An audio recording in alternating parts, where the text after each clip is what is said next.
Welcome to another video from Dr. Lock. I wanted to do a quick review of the National Locksmith magazine.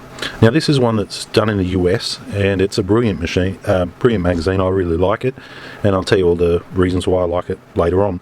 Now for a yearly subscription to this, it cost me a couple $100. It was expensive. If I could actually subscribe direct, I would, but the people I was subscribing through to purchase this were actually my supplier, and then they stopped actually selling it, and I don't know why, because it was a really good magazine. So each month I'd get like a magazine like this, and I'm going to go through and I'm going to show you some of the things. Now HPC, very dominant in the US, and of course they've got the first page there. They've got the cylinder eater. You put it in there, you stick your drill behind it, boom.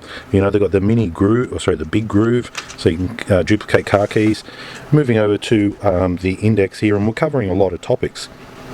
Reed switches, which actually sync to each other, so you know you can't manipulate them at all. Some type of clock, I would say that would be something to do with employees, a refitting jig, and some information on some of the latest cars. I'm just going to move through and take you through some of this. This bloke's pretty cool. Mark, he's got some, Mark Gobry, he's got some pretty cool articles here, and this one is the undercover scammer locksmith investigation. So you know, he does a write-up, he does a good job of it, and all the rest. I like what he has to say. And once again, we've got our Howard keys, where you know, basically people are doing their advertising. A lot of these we actually sell, you know, we've sold over the years, and we're in Australia, so you know, we're probably using KS1 as the profile, but you know, they're pretty cool keys, and they do really add to your profit margin if you can add an extra $5 on each key. And I like them, you know, they changes a boring old key to something fancy, but that's sold through this company. And you know, these are all the sort of things that you see in these type of magazines, products where it's like, yeah, that's good, I could add that to my arsenal and all the rest. This guy here, I've read a couple of his articles, not bad. Then we move on to once again an advertisement for some commercial grade locks, panic bars, things like that, all relevant. The only problem is we can't order this in Australia because we don't have those type of suppliers. And we move on to these security keychains where they're actually sealed, so you can't get them off. Certain places, Armagard, Bing collections, places like that, where you don't want a key coming off that keyring, but you have to hand that keyring out. That's what this is all about. And then we move on to some safes, some car opening techniques, talking about certain tools that are out on the market. And then we go through looking over some of the products, such as, I think that's a GL made by Gladaid. We actually sell this key machine here. Yeah, and this lock here too, I've seen this now hitting the market as well, the Carver. It might be branded differently because that's the way things go. Yeah, actually it's branded Carver, but in Australia sometimes different companies do different products, and they've got agreements. So sometimes it's a Silkra, no, it's a Carver, blah blah blah. It goes backwards, forwards. Because this is an American magazine, we're going back to some of the framing stuff here, and we've got some of the framing keys, discounts on that, fitting jigs, tips and tricks, multi-lock tips and tricks, going through a few more advertisements, but generally speaking, it's a good read. We've even got Instacode there. Instacode's got a plug on that. And now we start moving into some of the latest products on the market, what's what, and how it can be used, what it can be done for. And these, I'm pretty sure this is a machine for signing in and signing out for employees. I could be wrong. It's been a while since I've read this. Then we move on to those hinges, those long hinges that they use in the US. Those this one here. What do they call it? A complete hinge, concealed hinge. I've got a brain blank right now.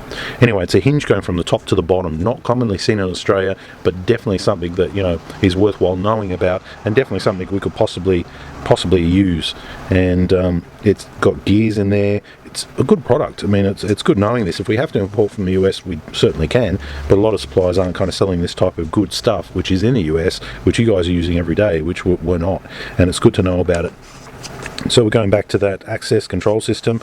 We've got a number marking system here, marks keys and small plates. So this sort of thing we don't have in Australia. We don't see it too often, and it's a machine that's out there that you can actually buy. So the amount of articles in this and the amount of interesting stuff, or the new stuff that it's telling you about, Assa Abloy, reed switches, in sync reed switches, where they're actually unique to, they're a pair, so you just can't split, you just can't this, you can't that. they're good for government departments where they're wanting that higher level of security. I forget the exact terminology for it, so don't crucify me on that. The Big Easy, an ad for the Big Easy. Every good locksmith knows about that one. We'll move on to some lab dominating people in the security industry. Look at their pinning kits. Look how cool they are. They look good, they look nice. Some wiring information for that particular system. Moving to now A1 tools. Okay, so this is a fitting jig. Basically it recenters your hole saw. Not a bad little tool, American made. That's cool. We don't have that either. And there's those reed switches again. It's contact power transfer. Well, that's interesting. Contact power transfer, ASA abloy. Very interesting. I thought they're just reed switches. Perhaps I'm wrong. And then we go to some more suppliers. They look like they've got a branch in just about every state. So interesting. Move on to some fitting tips, move on to some locks. Here's a point that a lot of people might really benefit from. They're looking at a car, a Toyota and 10 Toyota Yaris, and they're saying you can cut it with a HPC, this is this, you can do it with the punch. They're giving you the information there, showing you how to open it, going through. So tips like this are good to read about. You know, if somebody's doing a car and they do a write-up on it and it's 2-3 pages on how to make a key and how to get the key cut, I don't mind reading it. Of course, the HPC 1200, where would we be without this machine? Brilliant machine, love it.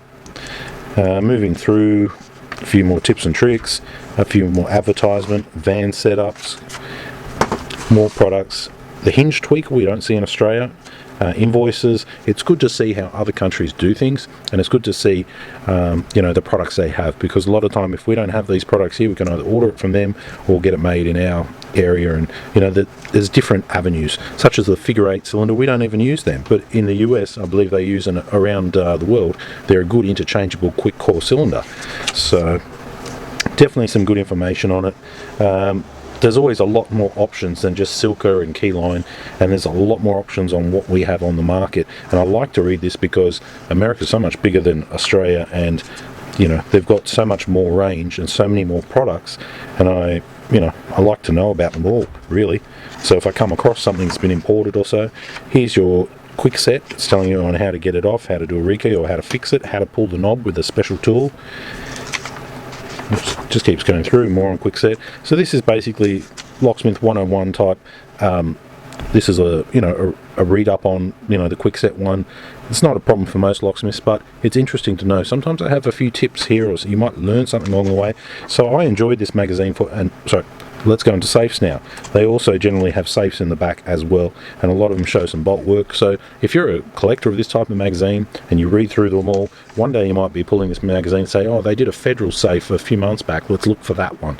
And then that's what you might be working on, because to get images and to get information on particular safes, it's not something that's widespread. That's why if you're subscribing to this type of book and they cover a topic here and a topic there, it's a reference for something a lot of the times you can't get reference for. Moving through to some deadbolts, they've even got these keys here with this special function. It is pretty cool. It is definitely worth a read, and I enjoyed getting them. I might even have to try and see if I can subscribe directly. There's a few ads in it as well for things like this fast fax. There's no problem with that, because that might be a service that you never knew about, and if you take it up and it helps you out, then it's definitely worth having.